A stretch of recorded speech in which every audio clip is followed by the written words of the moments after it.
नमस्कार साथियों, आज देश जी के ट्रिक में आप सभी का स्वागत है। दोस्तों, इस वीडियो में मैं आपके रेलवे ग्रुप डी एग्जाम्स के लिए जीके और साइंस का टॉप 50 महत्वपूर्ण प्रश्नों को कराने वाला हूं, जो कि आपके एग्जाम्स के लिए काफी ज्यादा महत्वपूर्ण रहने वाला है।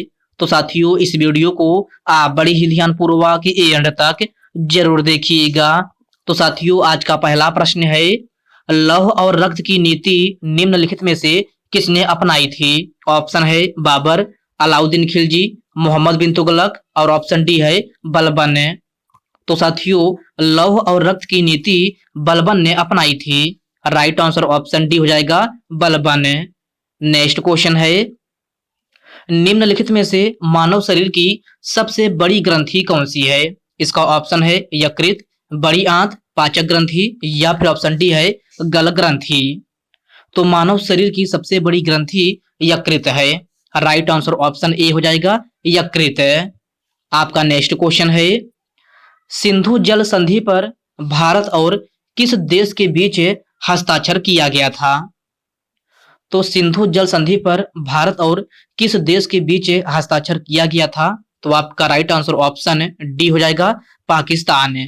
ओके फ्रेंड्स, इसको आप अच्छे से जरूर याद रखिएगा। साथियों, वीडियो में आगे बढ़ने से पहले आपसे एक छोटी सी रिक्वेस्ट है, अभी तक आप वीडियो को लाइक नहीं किए हैं तो वीडियो को लाइक कर दीजिए। और साथियों, अभी तक आप चैनल को सब्सक्राइब नहीं किए हैं तो प्लीज आपसे रिक्वेस्ट है, आप जो है चैनल को सब्सक्राइब करके बेल आइकन को जरूर प्रेस कर लीजिएगा। चलिए साथियों, बढ़ते हैं नेक्स्ट क्वेश्चन की ओर। नेक्स्ट क्वेश्चन आपसे पूछा गया है, भारत की राजधानी कोलकाता से दिल्ली कब स्थानांतरित की गई थी? 1921 में, 1915 में, 1911 में या फिर 1922 में? तो भारत की राजधानी कोलकाता से दिल्ली 1911 ईस्वी में स्थानांतरित की गई थी। राइट आंसर ऑप्शन सी हो जाएगा 1911 में। अगला प्रश्न है, कौन सा हार्मोन यौवन के समय लड़कों में दिखने वाले बदलाव लाता है? तो कौन सा हार्मोन है जो यौवन के समय लड़कों में दिखने वाले बदलाव लाता है? तो यह आपका टेस्टोस्टेरोन है। राइट आंसर ऑप्शन ए हो जाएगा testosterone. Okay friends, next question है, वर्ष 1932 में न्यूट्रॉन की खोज के लिए 1935 में भौतिकी के लिए नोबेल पुरस्कार से किसे सम्मानित किया गया था? तो सभी प्यारे साथी इसका आंसर बताएंगे कि वर्ष 1932 में न्यूट्रॉन की खोज के लिए, 1935 में भौतिकी के लिए नोबेल पुरस्कार से किसे सम्मानित किया गया था? तो आपका राइट आंसर ऑप्शन बी हो जाएगा जेम्स चैडविक है। ओके फ्रेंड्स, क्लियर है। चलिए बढ़ते हैं नेक्स्ट क्वेश्चन की ओर। नेक्स्ट क्वेश्चन आपसे पूछा गया है, काला आजार का कारण है। तो काला आजार का कारण क्या है? तो यह आपका प्रोटोजोआ है। प्रश्न नंबर 7 का राइट आंसर ऑप्शन ए हो जाएगा। थार रेगिस्तान निम्नलिखित में से किस राज्य में स्थित है? गुजरात, महाराष्ट्र, राजस्थान या फिर कर्नाटक है? तो थार रेगिस्तान जो है आपका यह है राजस्थान में स्थित है। राइट आंसर ऑप्शन सी हो जाएगा राजस्थान में। वास्को डिगामा ने भारत के लिए समुद्री मार्ग की खोज कब की थी? 1488 में, 1484 में, 1490 में या फिर 1498 में? तो प्यारे साथियों, वास्को डिगामा ने भारत के लिए समुद्री मार्ग की खोज 1498 ईस्वी में की थी। प्रश्न नंबर 9 का राइट आंसर ऑप्शन डी हो जाएगा। कौन सी गैस प्राकृतिक रूप से वायुमंडल में पाई जाने वाली ग्रीन हाउस गैस नहीं है? तो क्वेश्चन को ध्यान से पढ़िएगा। इसमें आपसे पूछा जा रहा है कि कौन सी गैस प्राकृतिक रूप से वायुमंडल में पाई जाने वाली ग्रीन हाउस गैस नहीं है? तो यह आपका नाइट्रोजन ऑक्साइड है। राइट आंसर ऑप्शन ए हो जाएगा नाइट्रोजन ऑक्साइड। ओके फ्रेंड्स, इसको आप अच्छे से जरूर याद रखिएगा। आपका नेक्स्ट क्वेश्चन है, रक्षक कोशिकाएं निम्नलिखित में से किसको घेरती हैं? तो रक्षक कोशिकाएं किसको घेरती है? तो आपका राइट आंसर ऑप्शन सी हो जाएगा रंध्र को। ओके फ्रेंड्स, क्लियर है। चलिए बढ़ते हैं नेक्स्ट क्वेश्चन की ओर। नेक्स्ट क्वेश्चन आपसे पूछा गया है, भारत के किस राज्य की मुख्य भूमि की तट रेखा सबसे लंबी है? गुजरात, राजस्थान, महाराष्ट्र या फिर कर्नाटक है। तो भारत के किस राज्य की मुख्य भूमि की तट रेखा सबसे लंबी है? तो यह आपका गुजरात राज्य है। राइट आंसर ऑप्शन ए हो जाएगा गुजरात। जोजिला दर्रा निम्नलिखित में से कहाँ स्थित है? सिक्किम, उत्तराखंड, अरुणाचल प्रदेश या फिर लद्दाख है। तो जोजिला दर्रा जो है आपका यह कहाँ स्थित है? तो प्यारे साथियों यह आपका लद्दाख में स्थित है। राइट आंसर ऑप्शन डी हो जाएगा लद्दाख में। अगला प्रश्न है, निम्नलिखित में से किसे अंतरराष्ट्रीय तिथि रेखा कहा जाता है? तो सभी प्यारे साथी इसका आंसर बताएंगे कि निम्नलिखित में से किसे अंतरराष्ट्रीय तिथि रेखा कहा जाता है? तो अंतरराष्ट्रीय तिथि रेखा 180 डिग्री देशांतर को कहा जाता है। किसको? 180 डिग्री देशांतर रेखा को। तो प्रश्न नंबर 14 का राइट आंसर ऑप्शन डी हो जाएगा। आधुनिक आवर्त नियम किसके द्वारा दिया गया था? तो आपको बताना है कि आधुनिक आवर्त नियम किसके द्वारा दिया गया था? डाल्टन, हेनरी मोजले, मेंडलीफ या फिर डोबिनियर। आपका राइट आंसर ऑप्शन बी हो जाएगा हेनरी मोजले। आधुनिक आवर्त नियम जो है आपका हेनरी मोजले के द्वारा दिया गया था। तो आपका प्रश्न नंबर 15 का राइट आंसर ऑप्शन बी हो जाएगा। अगला प्रश्न है, कौन सा पादप हार्मोन से पौधों को सूर्य की ओर झुकाता है? तो कौन सा पादप हार्मोन से पौधों को सूर्य की ओर झुकाता है? तो यह आपका ऑक्सिन है। राइट आंसर ऑप्शन डी हो जाएगा auxin. Okay friends, next question है, पुरालेख शास्त्र में किसका अध्ययन किया जाता है? तो पुरालेख शास्त्र में किसका अध्ययन किया जाता है? शिलालेख, सिक्का, जीवाश्म या फिर ग्रंथ है। तो पुरालेख शास्त्र में शिलालेख का अध्ययन किया जाता है। प्रश्न नंबर 17 का राइट आंसर ऑप्शन ए बन जाएगा। भारत की स्थलीय सीमा कितने देशों के साथ है लगी हुई है? तो भारत की स्थलीय सीमा कितने देशों के साथ है लगी हुई है? तो आपका राइट आंसर ऑप्शन सी हो जाएगा 7। ओके फ्रेंड्स, नेक्स्ट क्वेश्चन है, निम्नलिखित में से किसे फ्रंटियर गांधी के नाम से जाना जाता है? ऑप्शन दिया गया है रविंद्रनाथ टैगोर, भगत सिंह, अरविंदनाथ टैगोर या फिर ऑप्शन डी है खान अब्दुल गफ्फार खान। तो फ्रंटियर गांधी के नाम से खान अब्दुल गफ्फार खान को जाना जाता है। प्रश्न नंबर 19 का राइट आंसर ऑप्शन डी हो जाएगा खान अब्दुल गफ्फार खान। रविंद्रनाथ टैगोर ने अपनी नाइटहुड की उपाधि किस कारण से त्याग किए थे? तो इसमें आपसे पूछा जा रहा है कि रविंद्रनाथ टैगोर ने अपनी नाइटहुड की उपाधि किस कारण से त्याग किए थे? तो आपका राइट आंसर ऑप्शन सी हो जाएगा जलियांवाला बाग हत्याकांड। ओके फ्रेंड्स, क्लियर है। चलिए बढ़ते हैं नेक्स्ट क्वेश्चन की ओर। नेक्स्ट क्वेश्चन आपसे पूछा गया है, चांदी की वस्तु कुछ दिनों तक खुले में रखने से किसके कारण काली हो जाती है? तो चांदी की वस्तु को कुछ दिनों तक खुले में रखने के किसके कारण काली हो जाती है? तो आपका क्या होगा? राइट आंसर ऑप्शन जो है डी हो जाएगा Ag2S। तो प्रश्न नंबर 21 का राइट आंसर ऑप्शन डी हो जाएगा। अगला प्रश्न है, डेसिबल की सहायता से क्या मापा जाता है? तो डेसिबल की सहायता से क्या मापा जाता है? ध्वनि, हवा के कण, रक्तचाप या फिर वर्षा जल। तो प्यारे साथियों, डेसिबल की सहायता से ध्वनि मापा जाता है। तो आपका प्रश्न नंबर 22 का राइट आंसर ऑप्शन ए हो जाएगा ध्वनि। ग्लाइकोसिस का अंतिम उत्पाद क्या है? तो ग्लाइकोसिस का अंतिम उत्पाद जो है आपका पायरुविक एसिड है।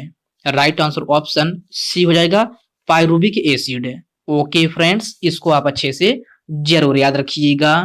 आपका नेक्स्ट क्वेश्चन है, रैम का उपयोग कंप्यूटर में छोटी मेमोरी के रूप में किया जाता है क्योंकि?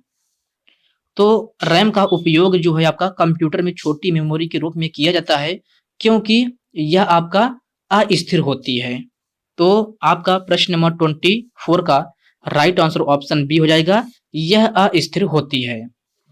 अगला प्रश्न है, वर्ष 2024 का ग्रीष्मकालीन ओलंपिक कहां पर आयोजित किया गया था? बर्लिन, टोक्यो, लॉस एंजलिस या फिर पेरिस है? तो वर्ष 2024 का ग्रीष्मकालीन ओलंपिक जो है आपका पेरिस में आयोजित किया गया था। तो आपका प्रश्न नंबर 25 का राइट आंसर ऑप्शन डी बन जाएगा।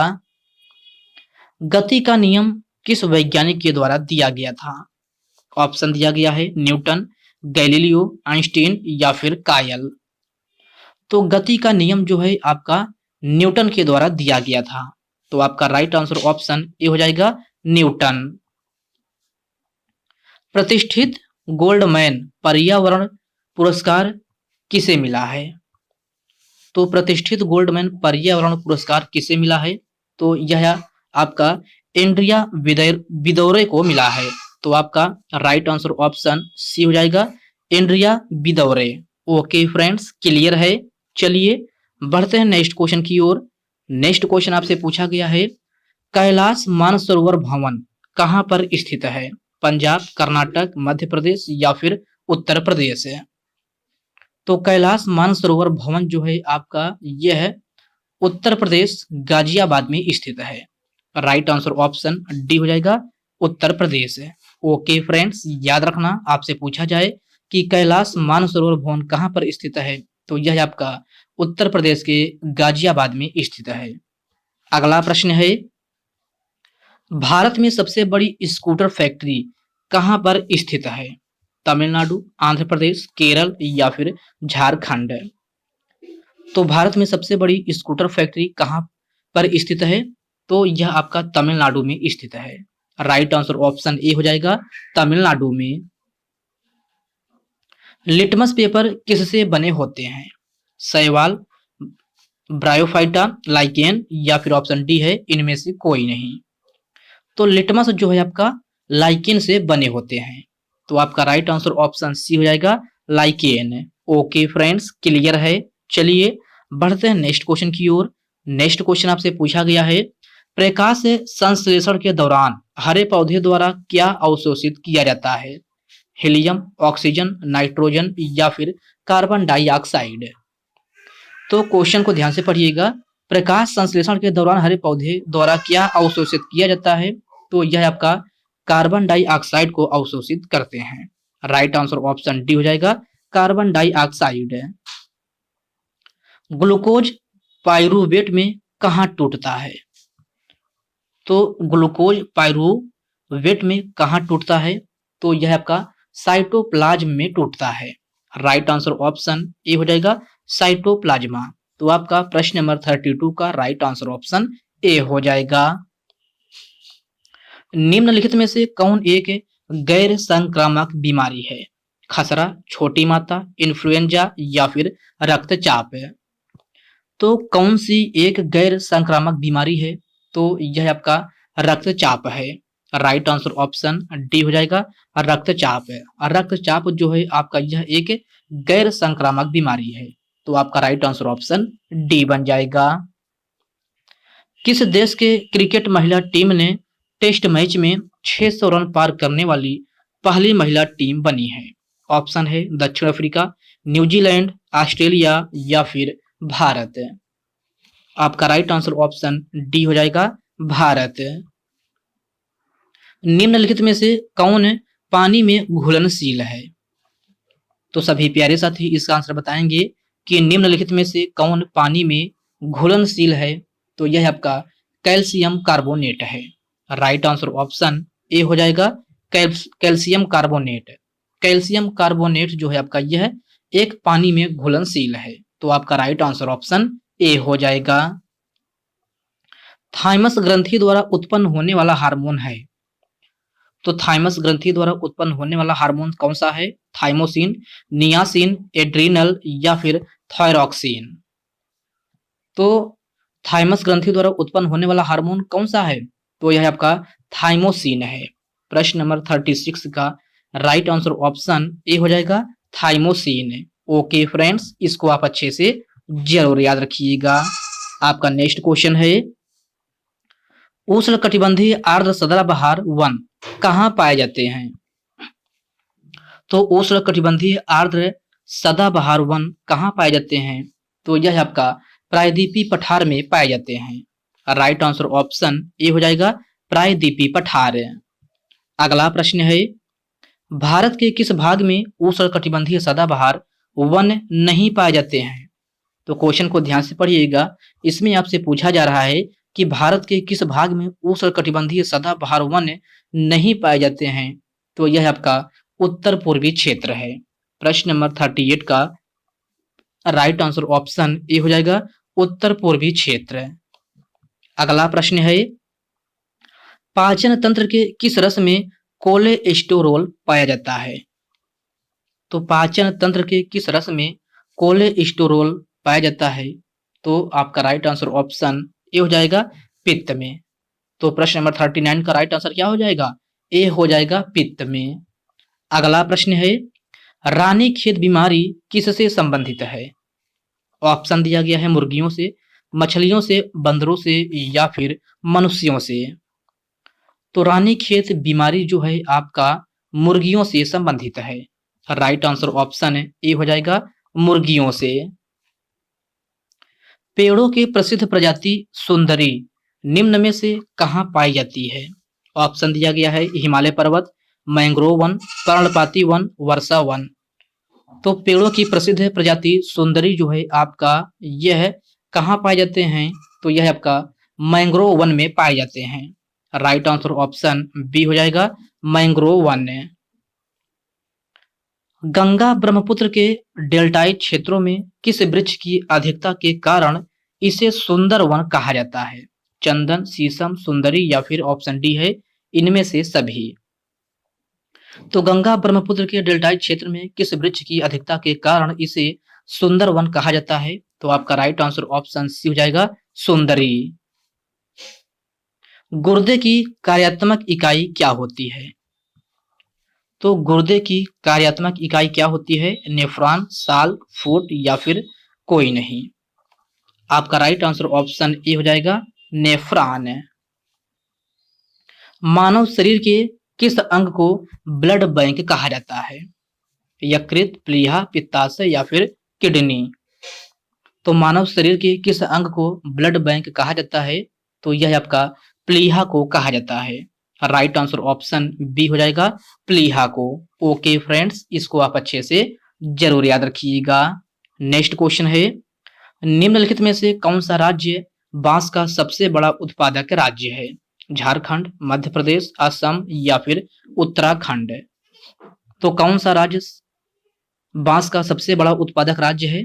तो यह आपका मध्य प्रदेश है। राइट आंसर ऑप्शन बी हो जाएगा Madhya Pradesh. Okay friends, clear है? तो साथियों आज के इस वीडियो में बस इतने ही प्रश्न। तो साथियों यह वीडियो आपको कैसी लगी आप कमेंट बॉक्स में कमेंट करके अपना फीडबैक जरूर दीजिएगा। और साथियों यह वीडियो आपके लिए थोड़ा हेल्पफुल लगा हो तो इस वीडियो को लाइक कर दीजिए, अपने साथियों के साथ शेयर कीजिए। फ्रेंड्स अभी तक आप चैनल को सब्सक्राइब नहीं किए हैं तो आप जो है चैनल को सब्सक्राइब करके बेल आइकन को जरूर प्रेस कर लीजिएगा। तो चलिए साथियों इसी के साथ मिलते हैं किसी नेक्स्ट वीडियो में। तब तक के लिए जय हिंद दोस्तों।